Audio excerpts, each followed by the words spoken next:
we will open to a flashback to the prehistoric world. In some versions of Jurassic World Dominion, the 65 million year prologue is included, while in some others it's not. I know when I saw it in theaters, it was not included for some reason. For this rewrite, we will have that prologue be included.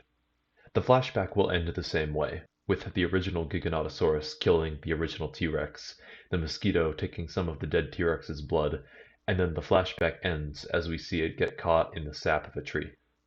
We then cut to the modern day. A small fishing boat has just scooped up a group of fish. We see that despite being a smaller vessel, the ship is outfitted with tools that could be used for whale hunting. As they begin to pull the cage to the boat, the calm ocean begins to become choppy. One of the workers tries to yell a warning, but it is too late. The Mosasaurus breaks out of the water, devouring the entire fishing cage, and then swimming back down into the ocean. The worker who shouted a warning is able to send a distress signal just before the ship capsizes and is lost to the depths. "The Leviathan! It found us!" A few hours later, a US battleship arrives and finds only small fragments of the ship still floating. The captain orders a sonar ping.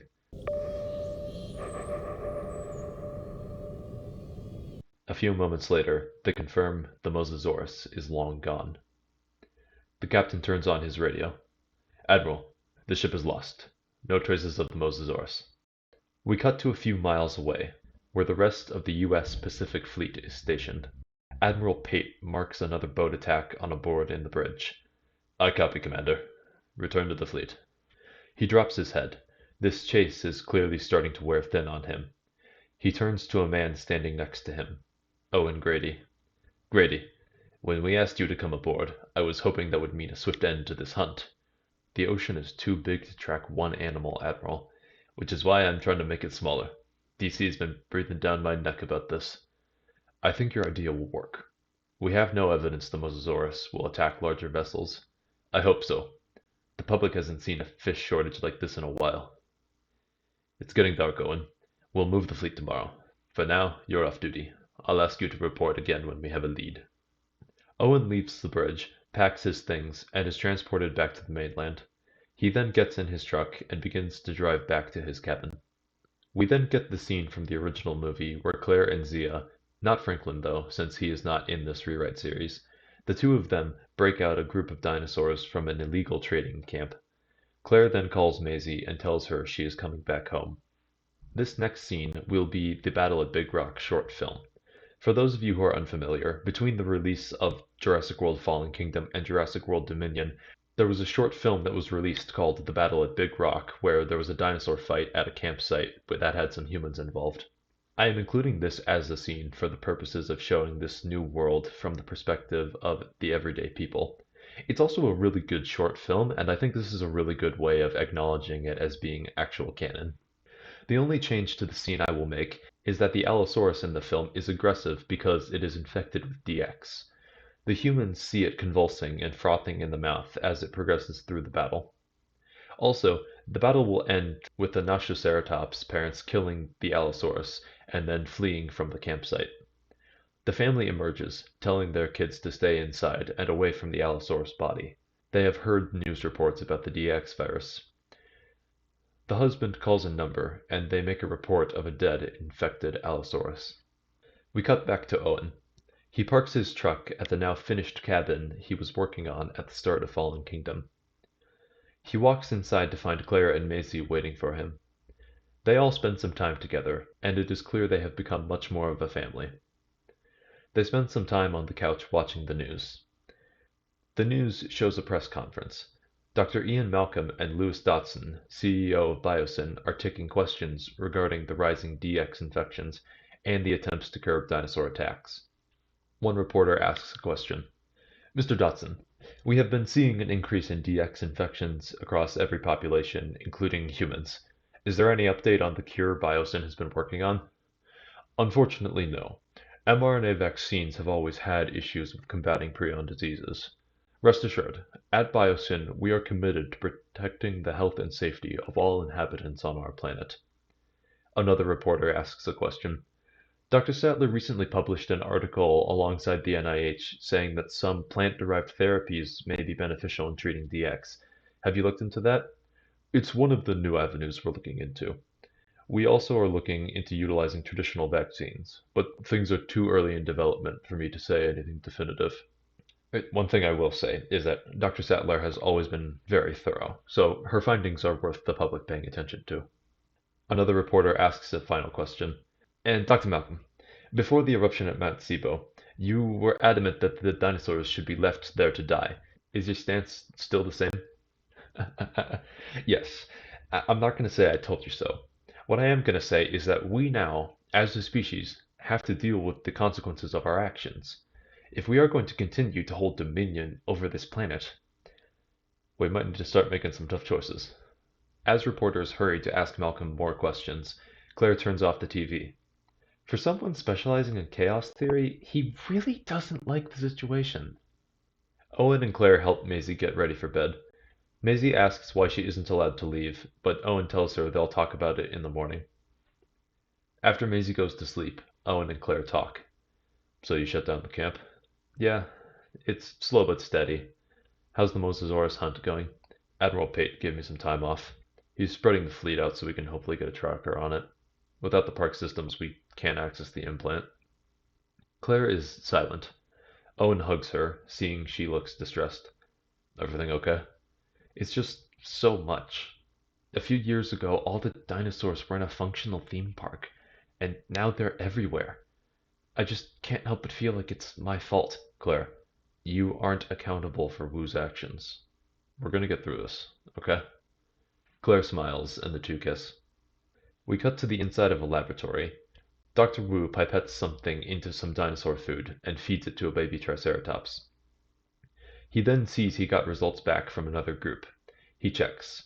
The lentiviral infection worked, and DX symptoms in those dinosaurs are now gone. He also starts a Western blot to see if DX antibodies are present. He then turns, continuing his frantic shifting around the lab as he jumps from experiment to experiment. He turns his attention to the human cells in a petri dish. His results are less conclusive. He realizes that if his cure is going to work and give him the recognition he deserves, he needs Maisie. Wu radios to an assistant. Ramsey, I have a request. In this rewrite, Ramsey will still be Biosyn's head of security, but he tends to operate more as a liaison between Dotson and Wu. Ramsey enters. I need 2 new specimens. These 2 are very valuable and must be delivered unharmed. He gives him the information on where to find Blue, as well as what Maisie looks like. Sir, with all due respect, I will not be involved in a kidnapping. You must bring her here. No. Wu walks up to him. Mr. Ramsey, I understand your moral qualms with such an act, but I know Maisie's genome.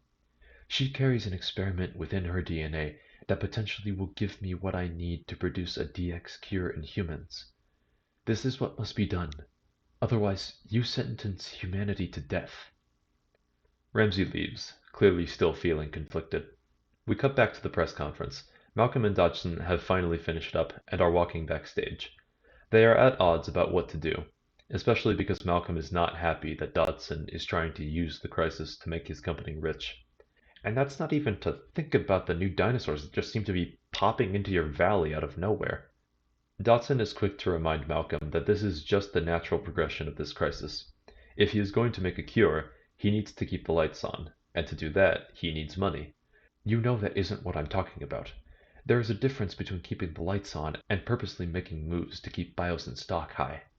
Dodgson is dismissive and says he needs to get back to work. We just introduced the Giga to the valley, Malcolm. I have much that I have to do. The first batch of data should be coming in. That'll be exciting. As Malcolm is walking back to his quarters, he sees Ramsey getting prepared for an expedition. Malcolm follows, but he is worried. He thinks Ramsey saw him once or twice. Regardless, he manages to overhear things about Dr. Wu and the kidnapping plot. Malcolm rushes back to his quarters and then makes a call. Ellie? Hey, Ellie. Yeah, it's been a long time. Listen, I know I've said Biosyn is up to something, but now I'm certain. How quickly can you get here? I have to get in contact with Alan. Well, I just got an interesting call. Give me a few hours. I'll call you when Alan and I are on our way. We then cut to a dig site. Dr. Alan Grant is walking through the dig site with Billy, returning from Jurassic Park 3. They are getting ready for the workday when they hear a raptor call in the distance. As they hear the call, Alan quickly shifts his head, having a little bit of a flashback. They go to investigate and see Blue going toe-to-toe with a wolf pack. Grant notices Blue is exhibiting DX symptoms. He and Billy keep everyone away while the situation is resolved. Blue manages to scare the wolf pack away, and then collapses from exhaustion. Unbeknownst to Alan, Billy makes a call and asks Dr. Sattler to get to the dig site. Ellie arrives a few hours later and uses some experimental treatments on Blue.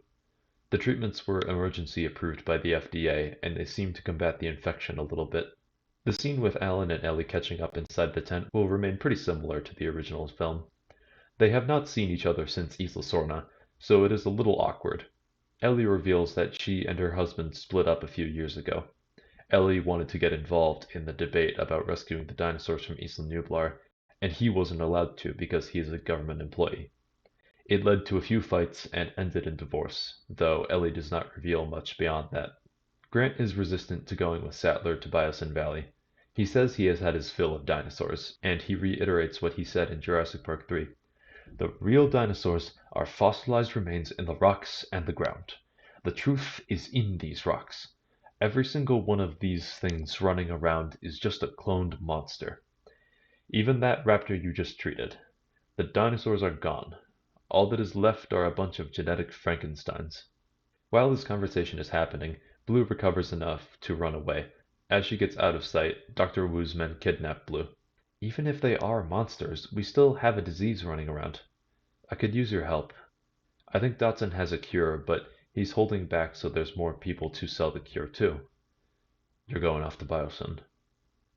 We have an invite from the inside. She shows Malcolm's book. It was for both of us.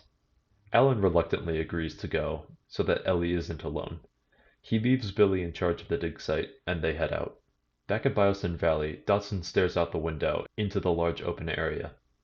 They have been putting any healthy dinosaurs they find in the valley, and any dead or living but infected dinosaurs in the labs. We see some scenes in the valley, of dinosaurs like Rexy acting like actual animals. We see a quick scene of the Jurassic Park 3 raptors hunting an elk in the depths of the forest, showing the Isla Sorna dinosaurs are also here. Then there is a scene at a watering hole. A good number of herbivores are around drinking from the water, but they all flee when they hear the sound of footsteps. The Giganotosaurus arrives, obscured in the shadows, leaving the audience unaware of what it truly looks like. Clearly the Giga has been a bit of a menace here in the valley. Dotson walks away from the window and goes down to a lab in the subterranean level. He enters to find Dr. Wu. It is clear that Wu is using Biosyn as a front to conduct his experiments, and Dodson can't do anything without the original park's sabotage being leaked and ruining his and Biosyn's reputation. Doctor, I really thought you'd have this cure figured out. Media's itching to hear more, and all I have to say is, we're working on it. These things take time, Lewis. The polio vaccine took several decades. I've been working on this for not even half of one. Well, the rumors about you are really making me nervous. Supposedly you released the dinosaurs in order to experiment on all of humanity. If they find out you're here, my company is done.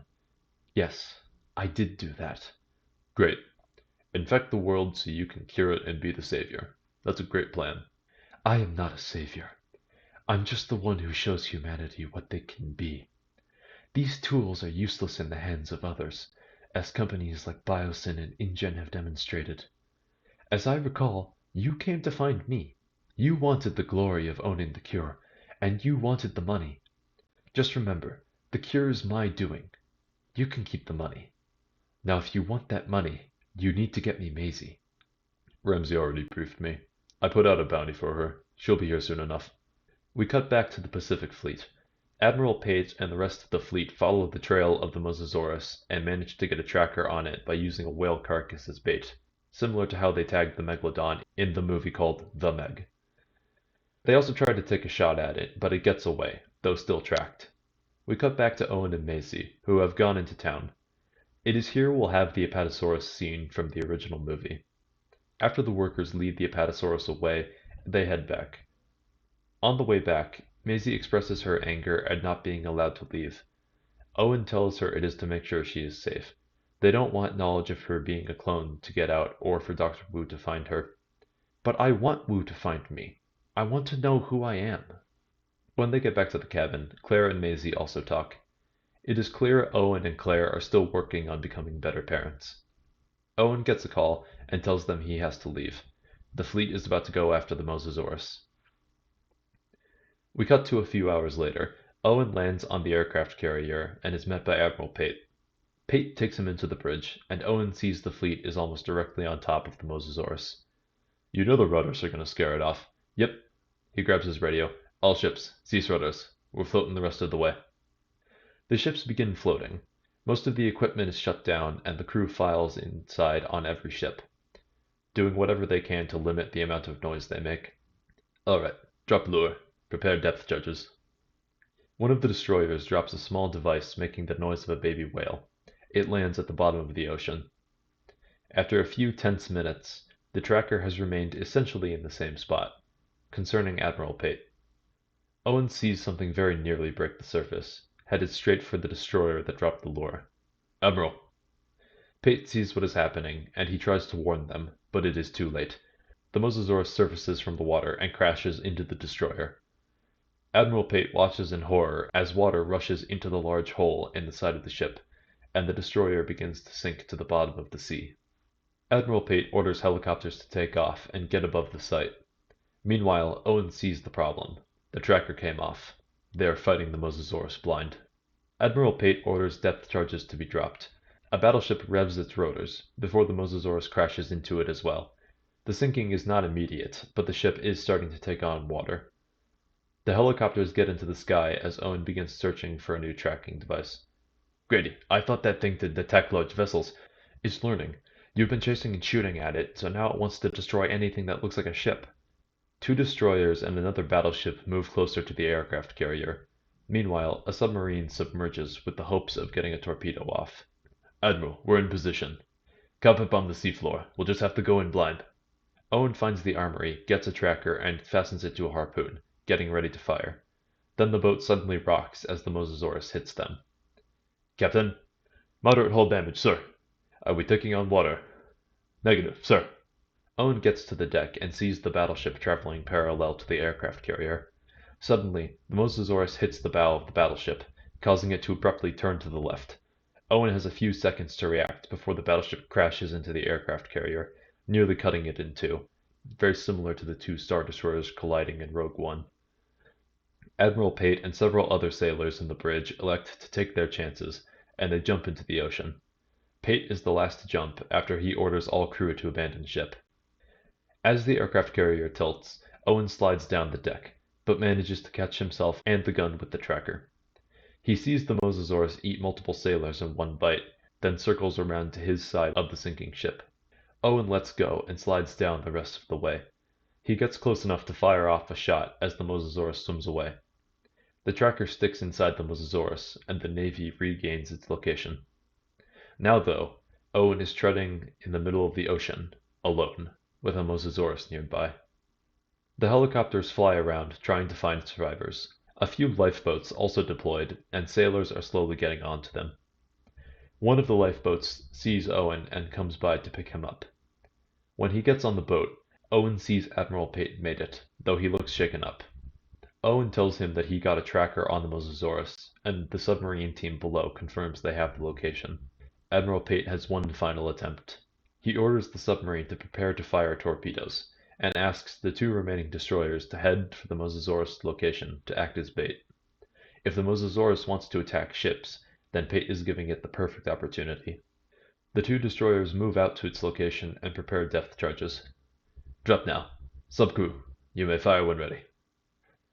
The destroyers drop their depth charges, and the submarine fires the torpedo. On the tracking system, the Mosasaurus charges for the ships, then dodges the torpedo right as the depth charges hit and explode. The submarine team loses signal on the tracker. Everyone is quiet for some time as the sea grows calm. Suddenly, something emerges to the surface. Everyone thinks it is the submarine crew, but then, after a few moments, everyone realizes the object is the corpse of the Mosasaurus. Cheers break out as the remains of the fleet celebrate a successful end to the hunt. The threat to the oceans is gone. Admiral Pate is relieved, and he thanks Owen for his help. Nice work, Grady. I owe you one. Thank you, sir. DC's gonna be happy. Hopefully. Now we just gotta find that crazy doctor and stop the pandemic. The two shake hands. I'll get to work on that. We have a friend in the CIA. While Owen is making his way back to the cabin, Maisie sneaks out and goes into town. While she is in the convenience store, she sees a news report on the screen. It is about her. At the same time, Claire sees the news report in the cabin, goes to check in on Maisie, and realizes she is gone. On their way to Biosyn, Alan and Ellie also see the news broadcast. The news anchor states that Dr. Wu has posted an official message. This is the first sighting anyone outside of Biosyn has seen of him since he released the dinosaurs. Dr. Wu sits facing the camera. Good morning, everyone. Many of you know who I am. I am Dr. Henry Wu, the scientist responsible for Jurassic Park, Jurassic World, and the current world experiment. Perhaps it would be best to explain what I am doing here. Our world is filled with ignorance, and I am here to help you understand. You don't understand the science behind antidepressants or chemotherapy, yet you trust them.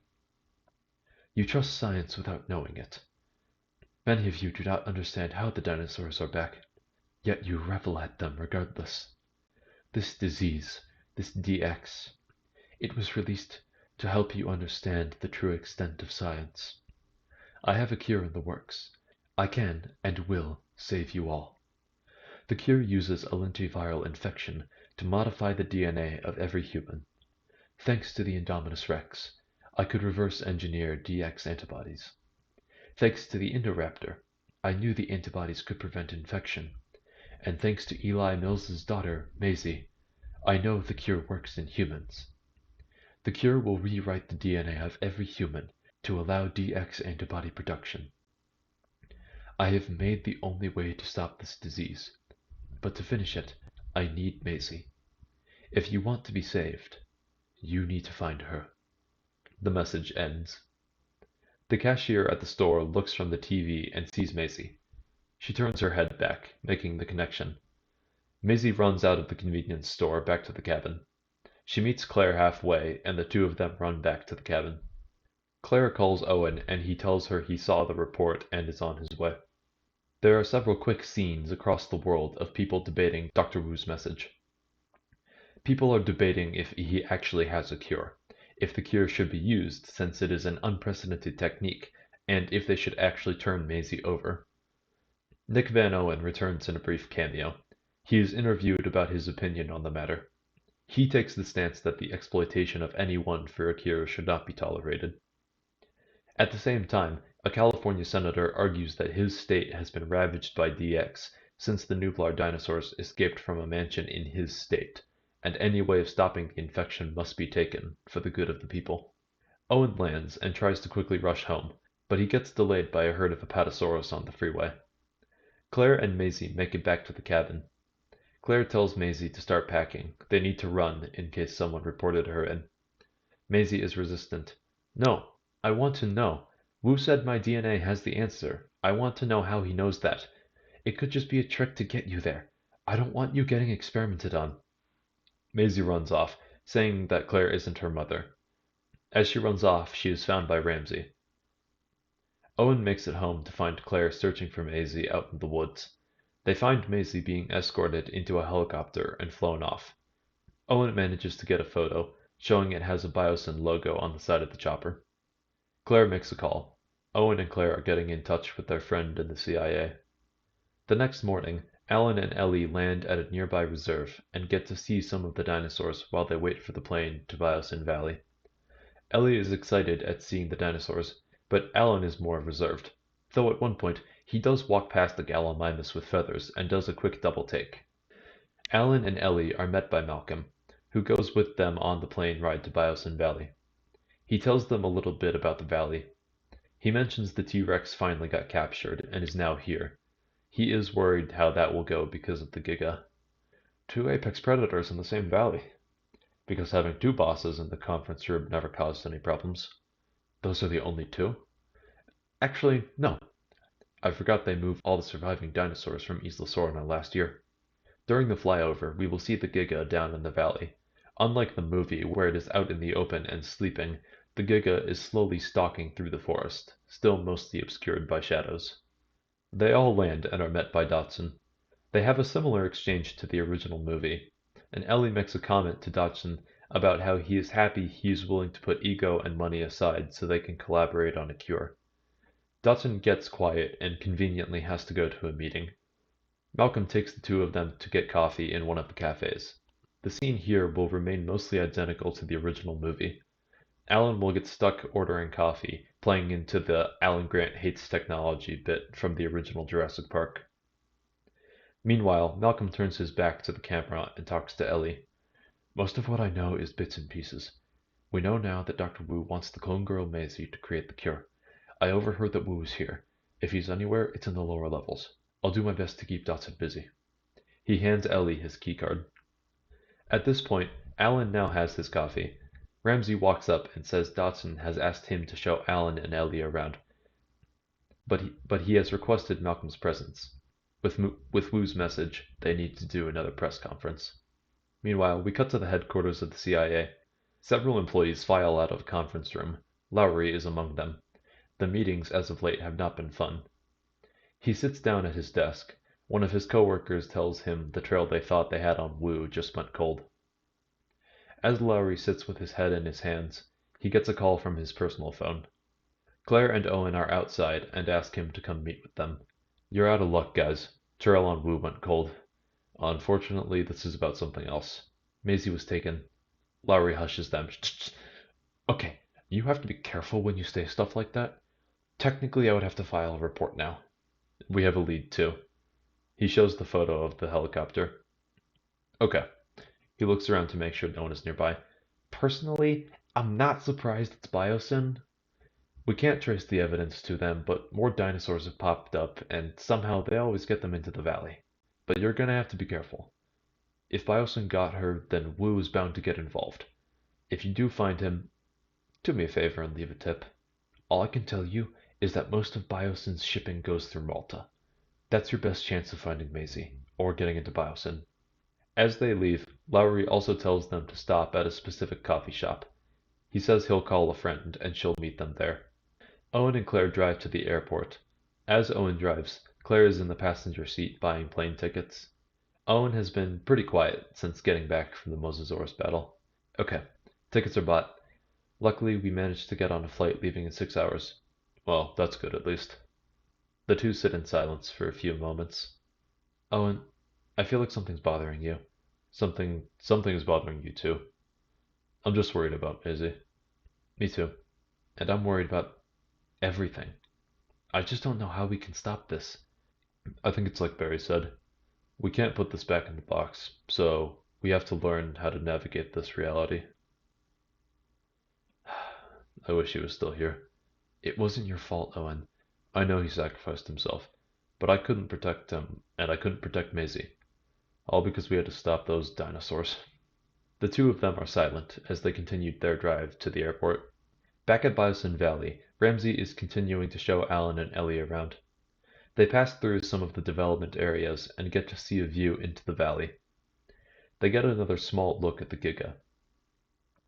Ramsey says she likes to sometimes stare up into the windows.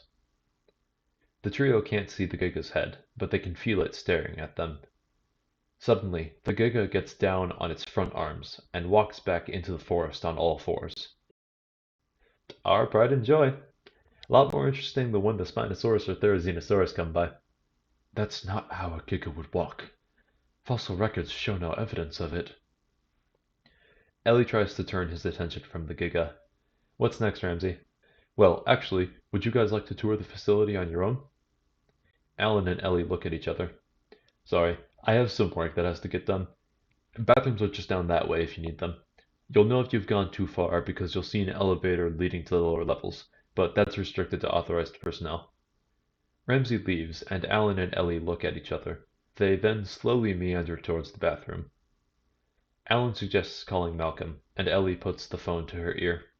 On the lower levels, Maisie is escorted into a conference area in Dr. Wu's lab. Wu is already waiting for her.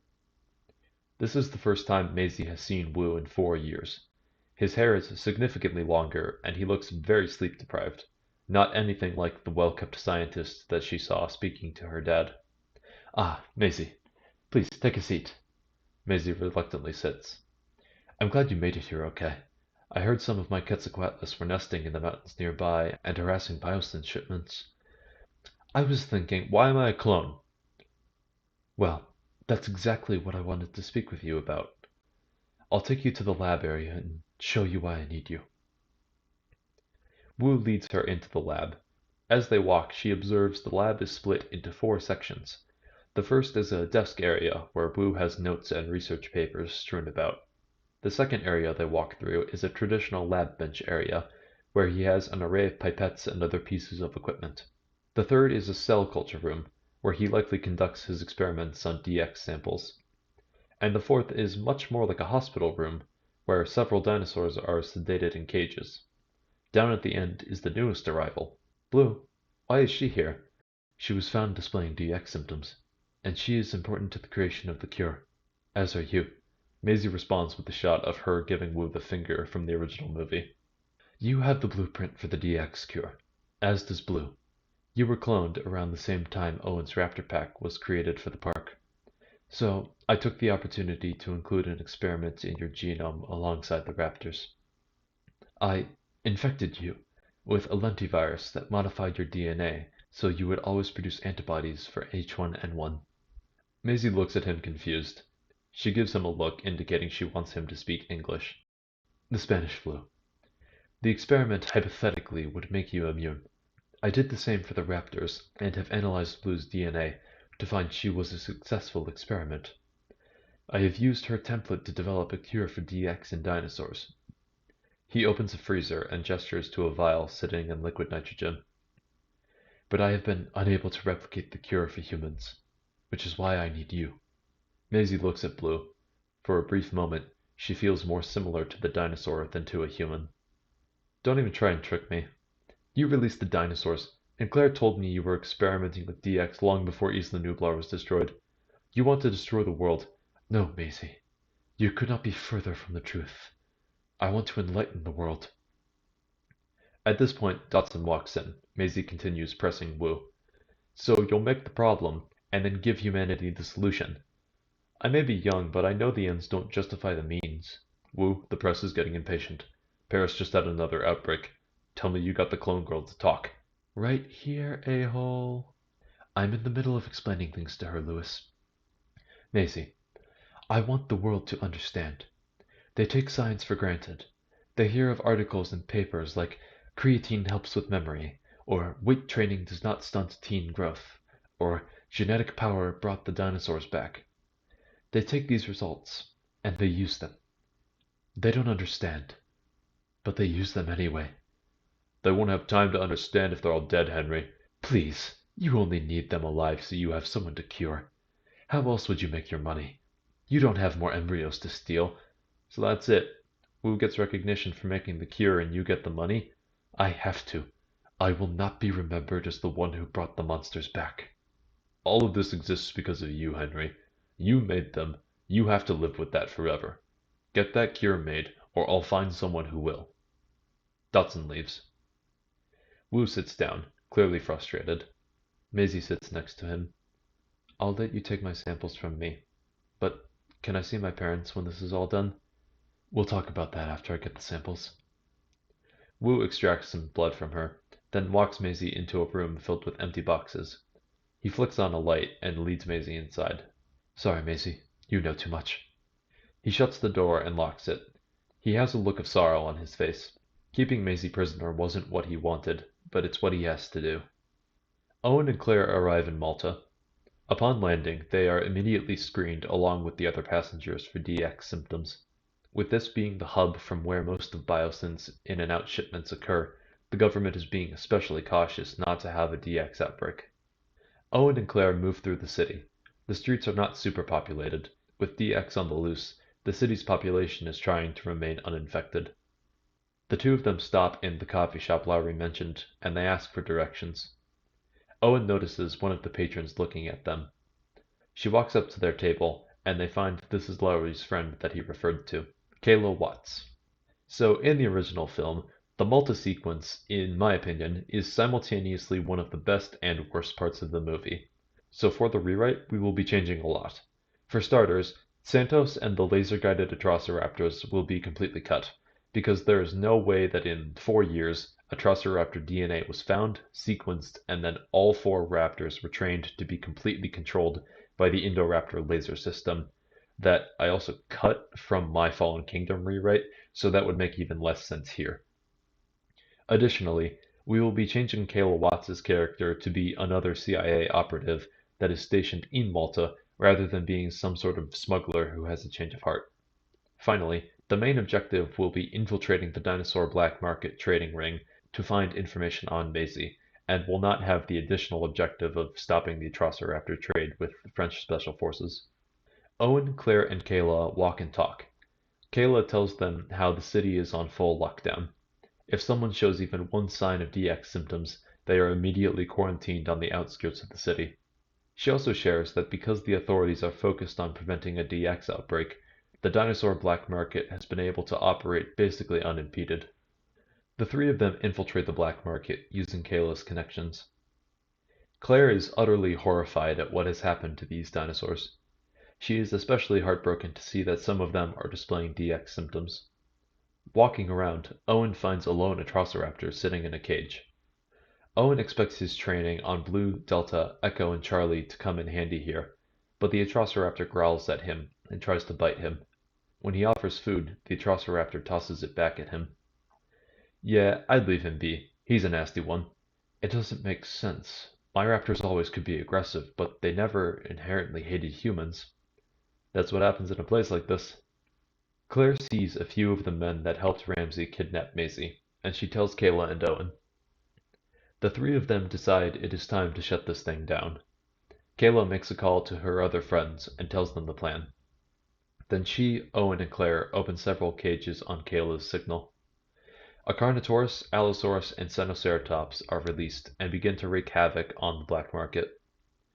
Owen runs for one of the Biosyn men, pins him, and then demands to know where Maisie is. Just then, Kayla's friends, the other CIA agents, show up and a shootout starts. Black market attendees release the rest of the dinosaurs to cover their escape. The Biosyn worker tells Owen how to get to Maisie and pleads to be let go. The Atrociraptor from before stalks towards Owen. Owen gets up and the Biosyn worker runs away. Owen, Claire, and Kayla all run from the Atrociraptor. Owen tells Kayla the information about the Biosyn landing area he got from the Biosyn worker, and she goes to get the plane ready.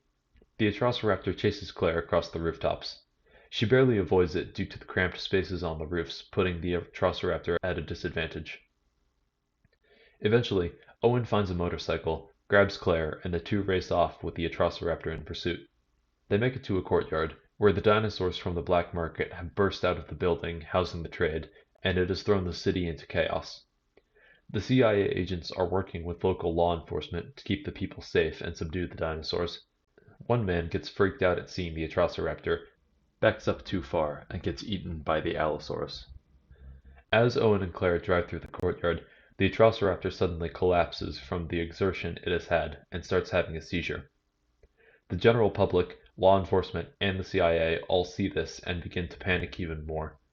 Dinosaurs are loose in Malta, and the carefully crafted quarantine has just been completely upended.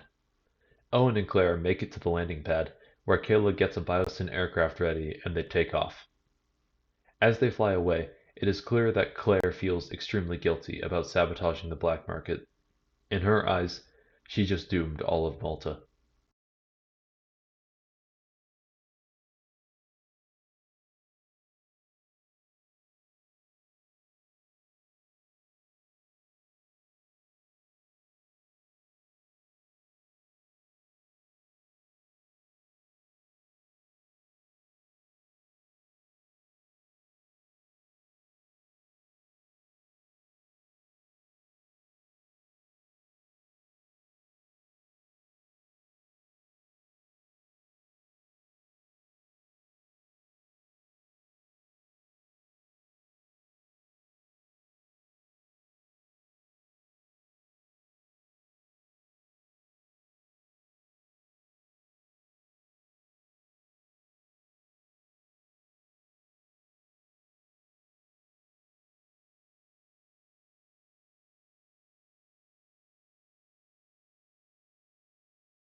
Back at Biosin Valley, Alan and Ellie have slowly meandered to the elevator Ramsey told them definitely not to go down.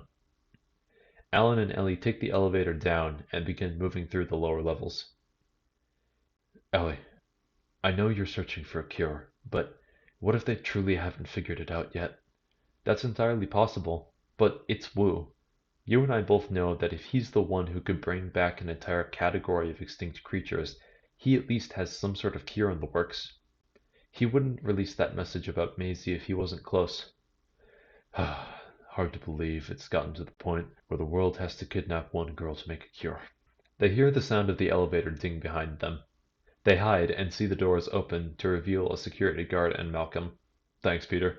I can't seem to find my keycard, so I appreciate you helping me out. Anything for you, Doctor. Malcolm walks down the hallway. Alan and Ellie call to him, and he joins them. What do you think, huh? I think that was a great way of getting down here.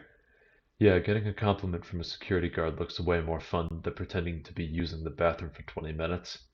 If it makes you feel better, Alan, he said he liked your book better. I digress. We better find Wu fast. The doomsday clock might be about out of time. I just saw the alert. Malta had an outbreak of infected dinosaurs. The trio moves through the lower levels. They eventually find Dots and walk into a lab. They peer in and see him and Wu debating something. Ellie takes a quick picture, but then they hear someone round the corner. It is Ramsey. He stops when he sees them. When he finally moves closer, the trio backs up, prepared to run if need be. Ramsey put his hand on the door and looks at them. Ramsey, please don't. Don't worry, Dr. Grant. You three go hide. The trio is suspicious. Thank you, Dr. Malcolm. I saw some of your lectures and interviews. You're pretty convincing. Malcolm smiles, and Grant drops his head, knowing Malcolm will never live this down. The three go and hide. Ramsey uses his keycard to open the door. Sir, Doctor, we've had a situation with one of the infected Triceratops. Please come quickly. The three of them rush out of the room and around the corner. As the door slowly closes, Ellie is able to reach it just in time to keep it open. The trio sneaks inside and finds Maisie. Alan takes some time to comfort her, echoing how he was able to comfort Lex and Tim in the first movie. Ian and Ellie search for any evidence there is a functional cure, but they find nothing. Ellie searches the computer and finds only the same information as Wu's message to the world. His actual experimental data is somewhere else. Alan and Maisie help them search. Alan sees Blue and is initially dismissive of the raptor. Then he takes a moment to study her movements, and sees she is moving differently to the raptors in the original park or Sorna. Ellie, look at this. She's standing the same way fossilized footprints show they would normally stand. Ellie joins Alan in watching. Then they see she is still displaying the X symptoms. Maisie goes to the freezer Wu showed her. She wants to try the cure on Blue, but the trio says they have to leave before Wu and Dotson come back. Maisie looks at Blue and promises she will make sure Blue is cured. The four of them leave, trying to find some way to get Wu's data and get out alive. Owen, Claire, and Kayla are still flying. They have almost made it to Biosin Valley. Owen and Claire are talking. Claire is still clearly broken up about what happened in Malta. Claire, there's no way we could have known. It's not about if we did or didn't know. I told you already, Wu's actions are not your fault. I was the park manager, Owen. I had every opportunity to stop this, but I wanted to save the dinosaurs, and now people are dying. Wu may have been the one to fire the gun, but I'm the one who handed it to him. Owen simply looks at her. We should have just let the volcano kill them all. Owen looks shocked for a few moments, then hugs her. He then walks up to the cockpit. Kayla, how close are we? I'm worried about Claire. Not too far. Once we pass over the mountains, the valley should be in sight. The two sit in silence for a few moments. I wanted to say thank you, by the way, but why are you helping us? Biosin's been on my list for years now, and if they really kidnapped the first cloned human, that'd be enough evidence to get the CIA to shut down their operation. Owen is about to say something, but they both hear the sound of wing beats, even over the noise of the plane engines. Claire joins them in the cockpit, just as they see something flying next to them. It flies in front, and they get a full view. Quetzalcoatlus, biggest known pterosaur. Caleb flies the plane steady, trying not to do anything to spook it. It stays with them for a few moments, watching. The plane then flies over a mountain peak. Before them is Biosyn Valley, but the Quetzalcoatlus suddenly screeches. Owen looks down and sees they are going to fly over a large nest. Kayla, look. The Quetzalcoatlus slams into the plane, trying to defend its nest. The sequence of it destroying the plane will remain the same. Owen, Claire, and Kayla all strap on parachutes. Yes, in this rewrite there will be enough parachutes. They jump from the crashing plane after Kayla sets it on a collision course so it won't crash inside the valley. During the descent, all three of them get separated. They don't land far from each other, but they will have to make their way on foot. Kayla lands and takes off her parachute. She then hears the sound of water moving nearby. As she moves to the side of the river, she sees large piles of dinosaur droppings. She takes the opportunity to mask her scent, and then moves away. As she turns her back, the audience very briefly sees a sail emerge from the river. Kayla pauses when she hears the sail surface, but then when she turns back, it is gone. Nothing but calm water. She continues onward, but does make sure that her pistol is loaded first. Owen lands and also takes off his parachute. He moves through the forest and comes across a small clearing, where a herd of Islasorna corythosaurus are grazing. He starts inching around the forest line, when he suddenly sees movement in the tall grass. A pack of velociraptors ambush the corythosaurus herd, split off one from the rest, and then successfully hunt the lone dinosaur. Owen and the audience both realize that this raptor pack is a combination of the tiger raptors from The Lost World and the frill raptors from Jurassic Park 3. The Sorna raptors have assimilated into one pack. Owen slowly backs up into the forest, knowing from experience it is not wise to purposely or accidentally interrupt velociraptors during their meal. Claire's parachute gets stuck in a tree. She looks around, seeing nothing, but a dense fog has set in around her and her sight is reduced. As she is attempting to undo the strap, a deer runs past. Then there is the sound of scratching, and the deer's carcass is thrown back into Claire's sight, as the outline of a dinosaur with long claws emerges through the fog. Claire disconnects the straps and falls, drawing the attention of the dinosaur. As Claire slowly crawls away, the outline becomes more focused, but it is still hidden behind the parachute. Claire slowly enters the water as the dinosaur comes around the tree. It is a Therizinosaurus. From here, the sequence will remain mostly the same as the original film, with Claire hiding under the water until the Therizinosaurus moves away. Inside the actual facility, Alan, Ellie, Ian, and Maisie all navigate their way through Biosyn, trying to get to the garage so they can take Malcolm's car and escape. On the way, they get more information from Maisie. So what exactly was he trying to do?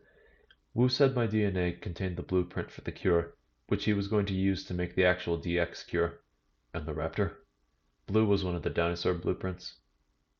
Sounds like the dino system won't work in humans, and vice versa. Not sure why Dotson was ever trying to make that a reality. Ellie suddenly stops. Well, then we have to go back to the lab. We have to get both cures and get out of here. Ellie, we already looked. He doesn't have any sort of cure for humans yet. I'm not leaving this place without it. We also have to let the people know there's a cure, Ellie. And we can't do that unless we get out of here. I doubt Dotson will let Wu go, so we know where to find the cure when we come back. Ellie backs down, and they continue to make their way to the garage. Wu, Dotson, and Ramsey are all back on the elevator.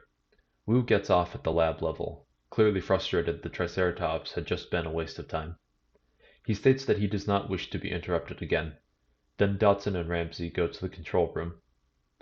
The control room workers inform Dotson about the plane crash, and they have 3 unaccounted for survivors. Upon learning the crashed plane was the one stolen from Malta, Dotson believes it is Owen and Claire. He orders all personnel to detain either of them immediately if they are seen. Back inside the valley, Owen and Kayla both run into each other, having found and followed the same river to a watering hole. The same watering hole that the dinosaurs fled from earlier when the Giga showed up. This will be similar to the scene from the original film where Rexy is enjoying a successful hunt. The Giga then emerges from the tree line and stalks over. Owen and Kayla hide. This will be the first real look of the present-day Giga during the entire film, so the characters and the audience will see it looks different than it did during the prologue. Now it has frills along its back, not unlike some other dinosaurs in this trilogy. Kayla whispers, Giganotosaurus. All I've ever heard about this thing from workers in Malta is it was creepy. I think I know why. That thing's got some DNA from moose hybrids in it. The Giga then drops down on all fours as it engages in a territory dispute with Rexy for the rest of the kill. Owen looks terrified. Both of them. This fixes one small issue with Dominion. Dominion breaks the progression of the films in the trilogy, as the entire trilogy had been tackling the ethics of modifying DNA to create new organisms. So I will be changing this. In this rewrite, Wu will include Indominus Rex and Indoraptor DNA to the Giga. This helps make the quote-unquote villain dinosaur an amalgamation of the natural creature and the hybrids born from Wu's DNA tampering. Owen and Kayla quietly sneak away as Rexy elects not to deal with the fight. One small detail is that Rexy quickly looks back after turning away, not wanting a repeat of her encounter with the Indominus Rex. Lights begin to turn on as the sun begins to set, so Owen and Kayla head for some nearby lights, as they believe they may find some sort of entrance to Biosyn. At the same time, Alan, Ellie, Ian, and Maisie all make it to the garage, get in Malcolm's car, and drive into the valley to get to the exit point. As night begins to fall, Claire finds a watchtower inside the valley. Guards descend from the tower when she comes into the clearing. As they do, there is a rustling in the bushes. Claire and some of the other guards notice. One of the guards recognizes Claire and says she needs to come with them. She is being detained. Claire says she'll allow it, but only once they get inside the watchtower. One of the other guards on the edge of the clearing hears a dinosaur chirp behind him. He turns around to find a Dilophosaurus. More chirps are heard as an entire Dilophosaurus pack emerges from the bushes and surrounds Claire and the guards. The guards raise their weapons, and the Dilophosaurus open their frills. The sound of 10 Dilophosaurus screeches are followed by the sound of 10 shots of venom, which are followed by 10 guards screaming out in pain. Claire makes a sprint for the watchtower as the guards open fire on the Dilophosaurus. Alan, Ellie, Ian, and Maisie are all driving down the dirt road when they hear the gunfire from the watchtower. That's coming from the watchtower up ahead. That can't be good. What are they shooting at? Alan then calls out and Ian slams on the brakes, as they almost hit another Dilophosaurus that came running from the watchtower. The four stare at it and it turns to look at them. Stay still. Don't provoke it. Ian rolls his window up at a comedically slow pace, and they sit there until it loses interest and runs away. Back at the watchtower, Claire makes it to the ladder leading up into the actual structure, but gets cornered by a Dilophosaurus. As it opens its frills and hisses, a gunshot lands near it. Owen and Kayla emerge from the forest. Kayla takes a few shots to scare the Dilophosaurus away. At the same time, Ian's car drives up, and the engine helps to scare the rest of the pack away. Maisie gets out of the car and runs to hug Owen and Claire. Maisie is almost crying. I'm sorry I ran away. Hey, it's okay. You're safe. That's what's important. The original trio gets out of the car, and we get the scene of them all finally meeting, though for two of them it is an awkward reunion. Dr. Malcolm? He smiles. Miss Deering, I suppose this is a better place to meet than another debate stage. Owen looks at Dr. Grant. He is both amazed at seeing the renowned scientist, but also sullen, remembering what he has to tell Dr. Grant in regards to Barry. The meeting is cut short, as they hear the sounds of loud footsteps approaching. Owen, I think the Giga followed us. The gunshots probably didn't help. Everyone, up the ladder, now. The Giga emerges from the forest and begins moving towards the group of humans. Ellie, Claire, and Kayla make it up the ladder. Maisie is starting to climb when the Giga lunges and bites down on the cage around the ladder. Owen and Malcolm start trying to light a stick on fire to act as a flare, while Grant tries to rummage around the car for something useful. He tosses Owen a match. He then notices the toolbox containing the matches is about as heavy as a brick, and he has an idea. A few seconds later, the Giga's attention is drawn to the sight of Malcolm holding a flaming stick. I got this. Go get Maisie. Owen sneaks over to the ladder and gets himself and Maisie up. He finds Ellie and Claire trying to get the weapons rack undone, and he jumps in to help. As the Giga approaches Malcolm, he sees a signal from Alan. Malcolm backs up until the Giga is in the path of the car. Alan lays on the horn, drawing the Giga's attention. He then steps out of the car, reaches down and puts the toolbox on the accelerator. As the car starts forward, he and Malcolm stay still. The car starts accelerating towards the Giga. It speeds up, but then it stops as the Giga steps on it and starts to demolish it. Both Grant and Malcolm then sprint for the watchtower, get inside, and Owen shuts the door. As they all breathe a sigh of relief, the sounds of the car outside cut off. After a few seconds, the railing on the outside of the watchtower is ripped away, and the Giga bursts in through the window. The team uses the weapons they got to try and subdue it, but the Giga is just as aggressive as the Indominus Rex and the Indoraptor, and they are forced to escape into the tunnels that lead them underground. Malcolm uses his keycard and they gain access to the lower levels. Back in the control room, Dodson hears about the incident at the watchtower. Though he is quite frustrated, he orders a full evacuation of Biosyn Valley. He then orders Ramsey to come with him to Wu's lab. He is leaving, but not without the cures. Alan, Ellie, and EM lead the rest of the team to Dr. Wu's lab. They enter and see Wu is in the cell culture room, furiously pipetting. Maisie leads Owen to Blue, who is looking first for where. You said Wu showed you where the cure is. Maisie opens the freezer and gets the cure. I promised Blue I'd be back to cure her. Yep, she made a promise. To a dinosaur. They give Blue the cure, and while she doesn't immediately get better, she does seem to stabilize and start recovering. Meanwhile, Alan, Ellie, and Kayla have posted up at the cell culture door, ready to apprehend Wu. They open the door, and Kayla holds him at gunpoint. Dr. Henry Wu, put your hands in the air. Wu continues pipetting. Wu, you won't shoot me. I've almost completed it. Wu finishes what he is doing and then moves past the team outside the cell culture room. He sits at a lab bench and continues to work. Kayla keeps her gun pointed at him. Then Dotson enters the room with Ramsey and several armed guards in tow. All right, Wu. He is startled to see everyone. No matter. My patience is spent, Wu. Give me the cures now. Wu puts down his pipette and takes a deep breath. He is clearly fed up with people interrupting. The human cure is almost complete. If people would stop interrupting and pointing guns at me, I might be able to make further progress. If this was how you were under Hammond, it's a miracle Jurassic Park ever even got close to opening. And if this is how you were when you plotted to steal the embryos, it's no surprise Nedry never made it off the island. The original trio all look at Dotson, putting things together. You. You were the one who plotted the park shutdown? Indeed. InGen had been given too much power. We needed what they had if we were going to stay in the game. Sorry it had to come out this way, but I suppose this is best, hearing it from me, while we're all together again. Ellie puts a hand on Alan's shoulder. She can tell he is pissed. Behind them, Wu gets back to work, taking advantage of the distraction. Everything. All those deaths and everything that followed, that was your fault?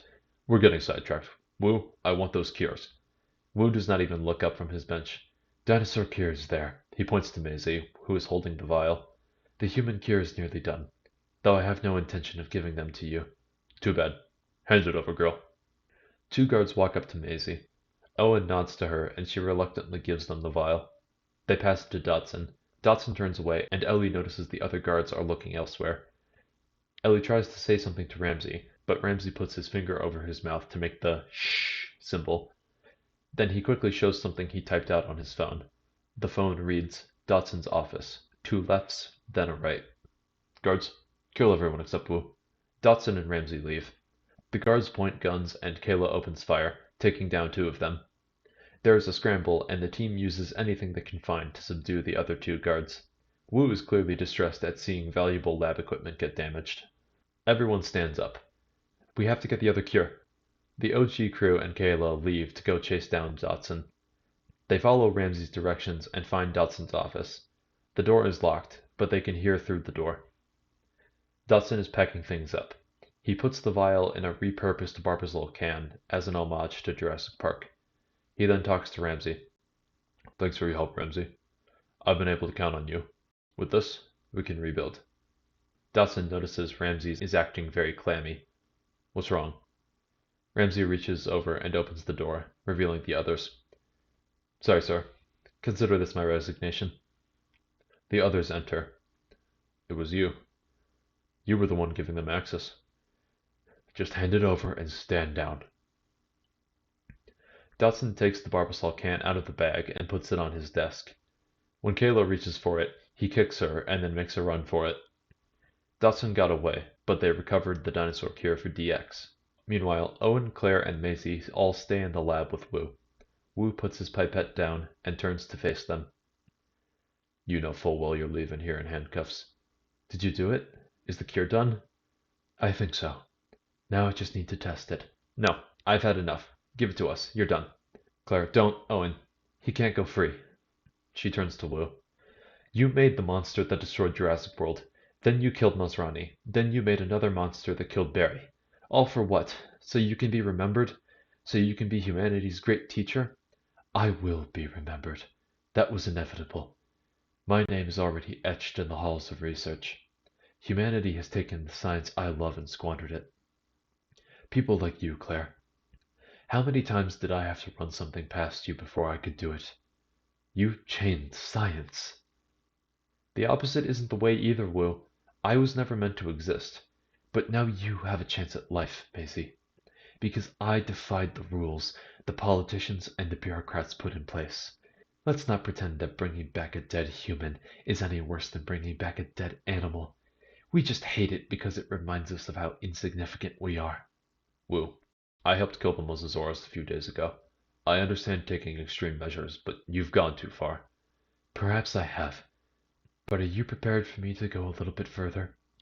The cure is a lentivirus-based cure. It doesn't matter if it's you or me who does it. The world has to get infected again. Owen begins to slowly inch towards Blue's cage. Claire and Maisie back up with him. No. We set it up as any other vaccine would. There you go. Trying to constrain the system again. You helped get the animals off the island. You helped them break free in Malta. Those deaths are on your hands too. Worldwide release is the best chance all of those sick people have of survival. I will not be subjugated by you, or Masrani, or Hammond, or anyone, ever again. Owen opens the latch on Blue's cage. He, Claire, and Maisie hide behind it the same way Franklin and Zia do in the original Fallen Kingdom film. Blue steps out and stares Wu down, growling. Wu puts his hands in front of him. Enough! I made you. I am in control, and Blue lunges for Wu, biting him on his upper torso and using her claws to cut at his stomach. Wu slumps to the ground, bleeding profusely while leaned up against one of the lab benches. Blue then looks at Owen and Claire and runs out of the lab. Owen, Claire, and Maisie get out from behind the cage and run after Blue, trying to get to her before she finds someone else. Owen. Owen stops. He turns to look at Wu and sees him using the rest of his strength to hold up a vial. The human cure for DX. Owen carefully takes it from Wu's hand. They'll never understand. But they'll use it anyway. Make them. Wu's eyes glaze over, and the doctor dies. Owen takes a moment, then kneels down and uses his hand to close Wu's eyes. He then runs out of the lab to join Claire. They find Blue has not gone far.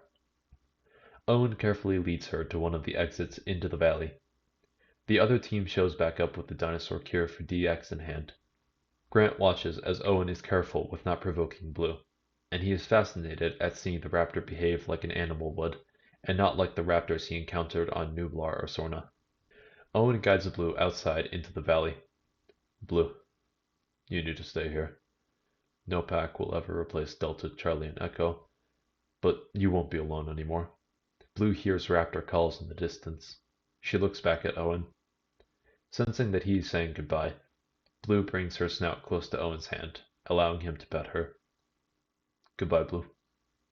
Blue takes one last look at Owen, gives a little call to Maisie, and then runs into the forest, making louder calls so she can look at the Sorna raptors inside the valley. When the team gets back inside and closes the door, Claire and Maisie give Owen a hug, before Ramsey guides everyone to the control room. In the control room, everyone is beginning to evacuate. The control room clears out just as everyone enters. Owen places the human cure in the Barbasol can, and they set it on the table. Everyone gathers around. Alright, well, we better find a way out of here. Owen heads over to the phone and makes a call. We should also try to get the information from Wu about how to replicate these. He's dead. Our best chance is to find where his data is stored. The servers took a hit with the evacuation, but we could cycle the power and then reset them in order to get onto his private file. Owen returns from making a call. So what do we do with these? He gestures to the barbazole can. Claire suggested a vaccine setup. I have my doubts that the dinosaurs would be scheduling appointments. He picks up the barbazole can. The question is not about the human cure. We all want that to be released. But we need to come to a consensus about if we actually want to save the dinosaurs. Ian, let me finish. Several years ago, we had the chance to correct the course of natural history by letting the volcano destroy the dinosaurs. Now the dinosaurs are loose, but we have that same opportunity again. It's no coincidence that the DX cure is not universal and had to be split between human and animal. There is a way to ensure we can save humanity from DX while correcting the mistake Hammond and Wu made all those years ago. I say we destroy it, now. After a few moments, Claire walks over and stands next to him. Claire. He's right, Owen. This would never have happened if we had let the island get destroyed.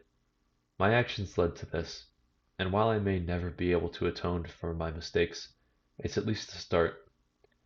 I still think genetic engineering can be a blessing. One example is with us right now.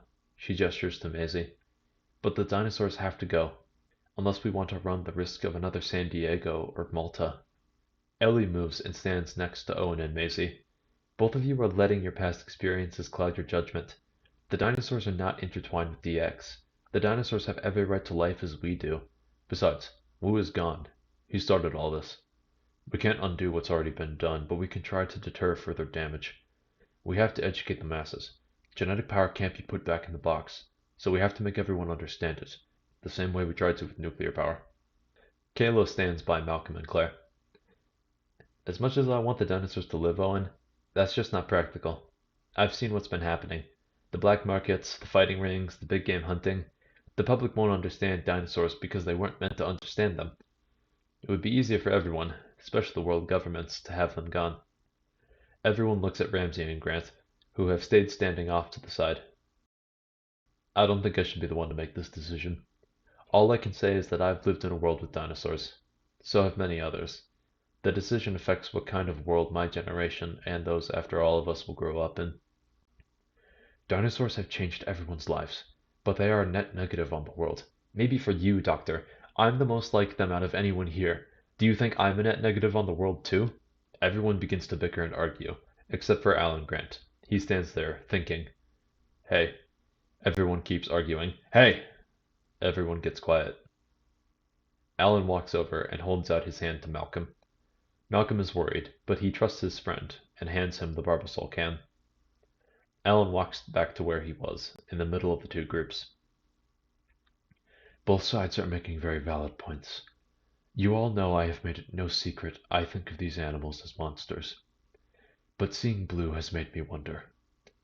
There's still a little bit of dinosaur beneath all of the genetic splicing. But does the exception make the rule, Dr. Grant? He puts his hand up. It might. Or it might not. I agree with Owen and Ramsey. This decision isn't ours alone to make. The public will be affected if we decide to destroy this cure. So I propose we get both cures out of here, and then we let the people decide. We assume our roles. We help them to see both sides of the question. And then we let the world decide the fate of the dinosaurs. Because who are we to think we're so important that only we can make the right decision? Everyone is quiet, mulling over what Alan has said. After a few moments, Maisie is the first to stand beside Alan. Slowly, the rest of the group moves over, until only Claire and Malcolm remain. Depending on how this decision goes, we may no longer have our hand on the steering wheel. I suppose we'll just have to accept that, and trust that nature will take its course. Life will find a way. The two walk over and join the group. As the full group reconciles, Dotson tries to set fire to the valley and opens the big doors to the facility courtyard. As the fires break out, most of the dinosaurs get drawn to near the facility in order to escape the flames. Inside the control room, the team sees the fire spring up. Dotson. If we're going to get that data, we need to be fast. They devise a plan. Ellie and Ramsey go to the electrical grid to reset the power and get access to the Biosyn servers. Owen, Claire, and Alan will go to the server room and get all of Biosyn's data.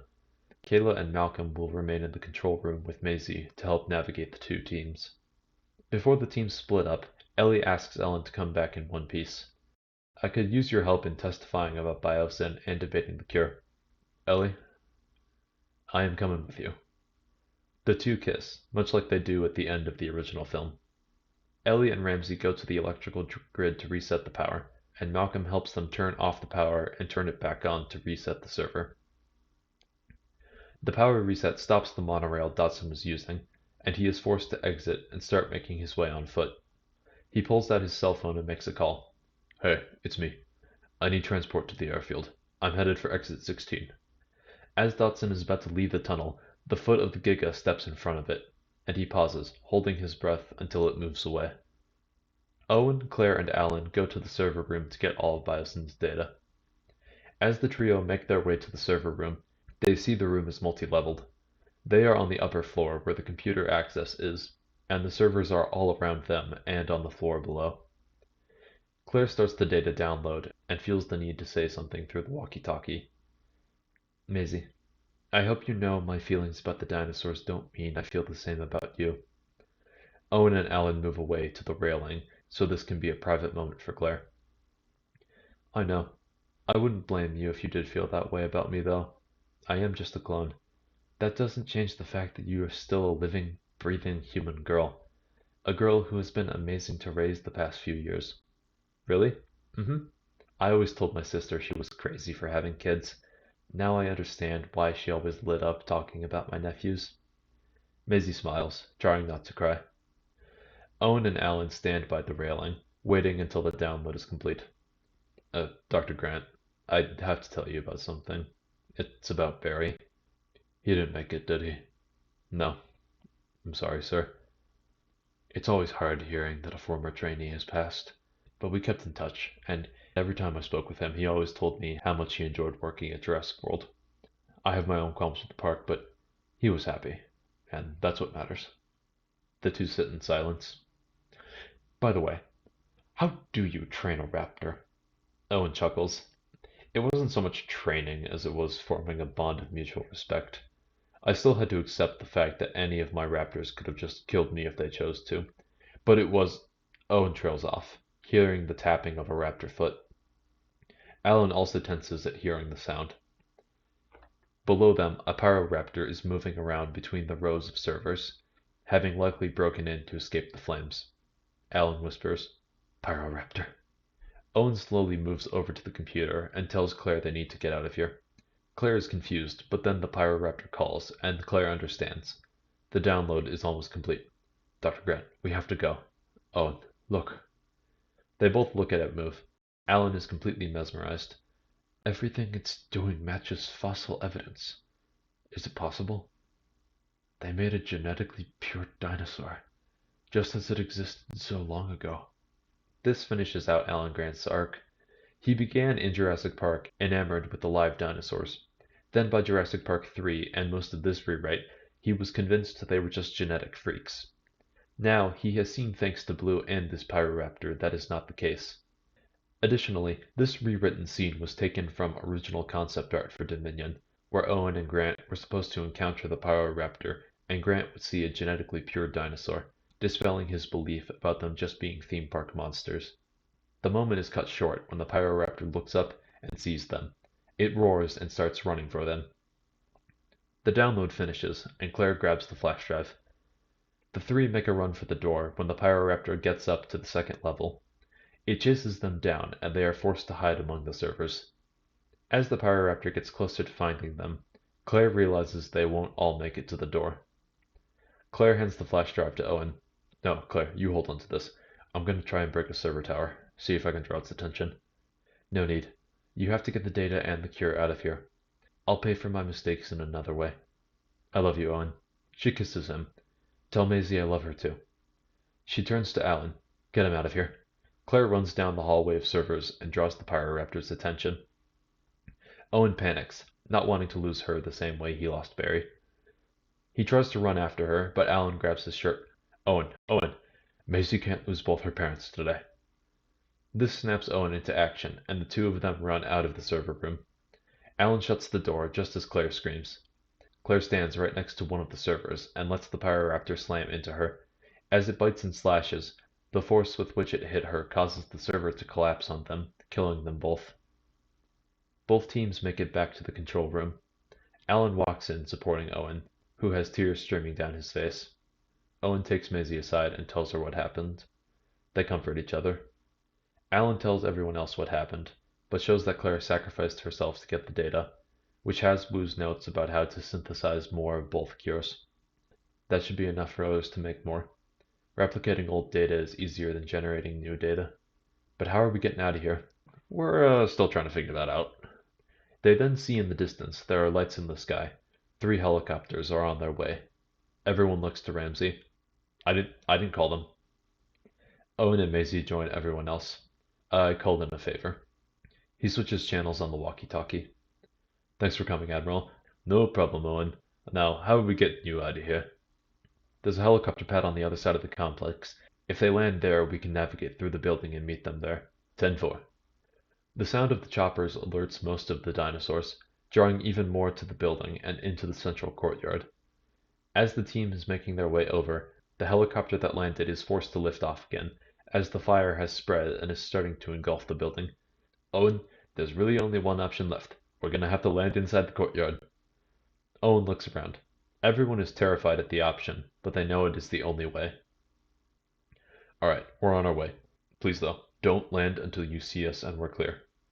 The team makes their way downstairs and out into the courtyard, trying to navigate the dinosaurs. Suddenly they hear a roar. The Giga enters the courtyard behind them and stares them down. As it prepares to attack, they hear another, more familiar roar. As a quick note, the shot of Rexy making the Jurassic Park logo with the circular fountain is pure, unapologetic fan service, but I absolutely love it, so we're keeping it. Rexy stands on the other side of the group and roars at the Giga. The two square off the same way they did in the prologue. This isn't about us. The group runs as the two apex predators charge each other. The Giga and Rexy get into a fight, echoing their prologue battle. During the fight, we will see quick flashes back to the prologue, showing how this fight is also a rematch, centuries in the making. The Giga knocks Rexy down, and then turns its attention to the nearby Therizinosaurus, who is no match for the Giga when it challenges the apex. While the Giga is distracted with the Therizinosaurus, we see Rexy is not dead, just has the wind knocked out of her, and is struggling to recover. The Giga then turns its attention to the helicopter. Grant has already gotten on the helicopter and was helping Owen and Maisie aboard when he sees the Giga getting closer.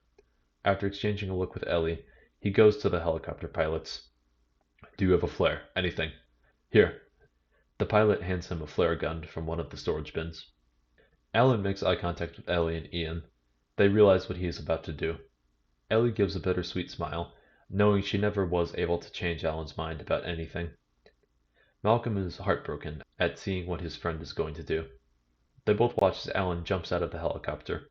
The helicopter starts to take off, and Grant fires the flare gun to draw the attention of the Giga. He turns to look at the helicopter. He smiles, seeing everyone made it out alive. As the roar of the Giga gets closer, he closes his eyes and is engulfed in the jaws of the Giganotosaurus. Dr. Alan Grant is gone.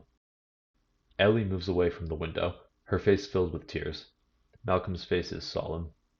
The flare that Dr. Grant fired reaches its apex and begins to fall into the forest. As it does, the red light illuminates the outline of a familiar dinosaur, one with a distinctive sail. The Spinosaurus begins moving towards the source of the flare. As it charges, it almost steps on Dotson, who was making a run for the garage to get a car. Dotson gets out of the way, slips and falls down a small hill. He gets up and sees he is surrounded by broken eggshells. A group of baby velociraptor heads peek over a small mound to look at him. Some of the babies have only tiger stripes, some have only frills, but some have both. As Dotson tries to back away, the adult raptors walk up behind him. He looks around, seeing the adults have surrounded him and the babies. He also sees the pack's newest member, Blue, is with them. He tries to run, but the baby velociraptors pounce on him, and the adults keep him in the nest. He screams as he is eaten by the babies, echoing his death at the hands of the T-Rex babies in the original Jurassic Park novel. Back in the courtyard, the Giga prowls around. It sees Rexy is slowly recovering and starts moving over to finish the job. From behind, it hears a low growl. It turns and we see the full reveal of the Spinosaurus. It roars and stands off against the Giga. The two begin to fight. After a few moments, Rexy roars from behind the Giga and ambushes it.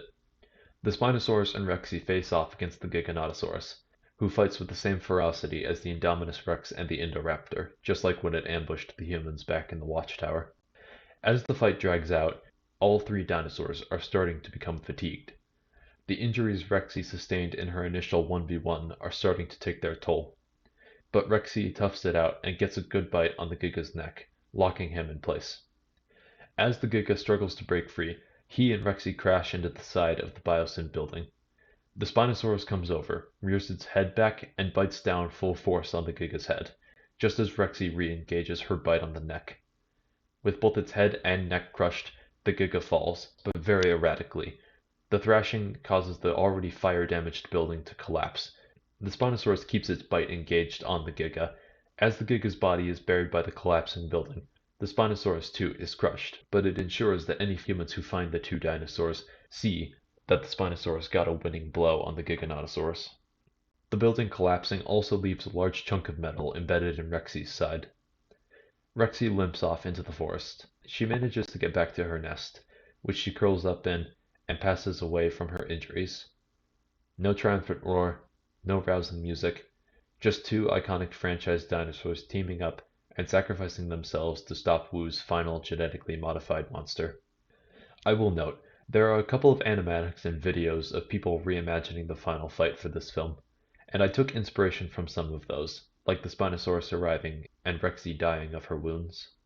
We cut to a few hours later. The survivors recover, and they get the cure and the data to the outside world. Debates begin across the world about Wu and his actions. No one thinks his actions were justified, but they debate whether he should be hailed as a brilliant scientist or as an ethically corrupt monster. The debate over the lentivirus system continues, as does the debate on whether or not the cure should be given to the dinosaurs, or if the natural order should be reset and allowed DX to wipe them out. Until the decision is made, Biosyn Valley has been declared a sanctuary. Over the course of the debates, everyone who escaped Biosyn Valley gives their perspective on the debate of saving the dinosaurs. A few weeks after Biosyn Valley collapses, everyone gathers for a funeral for Dr. Alan Grant and Claire Deering. We see the return of several legacy characters. Lex and Tim and the Kirbys join Ellie Sattler, Ian Malcolm, and Billy in mourning Dr. Grant. At the same funeral, Claire is being mourned by Owen, Maisie, Lowry, Zia, Zach and Gray, their parents, and several former Jurassic World employees. The cast of the entire Jurassic series reunites at the funeral for these characters. Both Ellie and Owen deliver eulogies. As the DX pandemic in humans begins to subside, everyone goes their separate ways, and we check in on these characters. Owen and Maisie return to the cabin. Owen now shoulders the responsibility of being Maisie's only parent. But, he thinks to himself, he trained 4 velociraptors. How bad can one teenage girl be? Dr. Sattler and Dr. Malcolm both give their opinion on the debates surrounding the dinosaurs, DX, and Dr. Wu. Owen and Maisie occasionally join them, trying their best to make the public understand. Billy, Lex, Tim, and the Kirbys all create a small memorial for Dr. Grant at the dig site in Utah. Additionally, Ramsey and Kayla both testify against Biosyn. In Biosyn Valley, Blue runs around with her new raptor pack. Joining her is a little baby velociraptor, with a streak down her side matching Blue's, but also the frills of a Jurassic Park 3 raptor. We then see shots of several dinosaurs out in the wild, things like Parasaurolophus running through open fields and pterosaurs nesting in mountain peaks. The final shot is a Brachiosaurus. Out in the pastures of Africa, we see the first dinosaur ever seen in Jurassic Park. The environment closely mimics that first scene. The Brachiosaurus lets out a call, the music swells, and we cut to black. And with that, we come to the end of my rewrite for Jurassic World Dominion and the entire Jurassic World trilogy. If you're sitting there thinking, oh, he sounds different now, yeah. I bought a microphone, figured it was time to start doing that rather than just trying to use my Bluetooth headphones. So let me know how you think the mic sounds. But, anyways, this was a really fun project for me to work on. I think that this one turned out really well, and I'm really proud of it.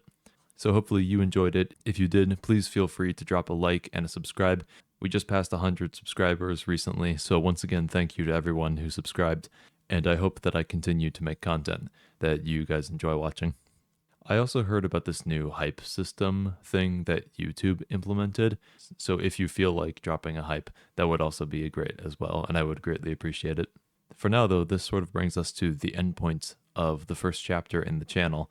Obviously, Dark of the Moon rounded out the first trilogy of Transformers rewrites, and then this rounds out the Jurassic World trilogy. So you guys may have seen my teaser already, but yes, the Transformers Rewrite series will be continuing, as well as I will be starting some new series that I'm very excited for. For now, though, I've been David with the Rewrite Workshop. You've been you. Be good to each other, and I'll talk to you all soon. Take care.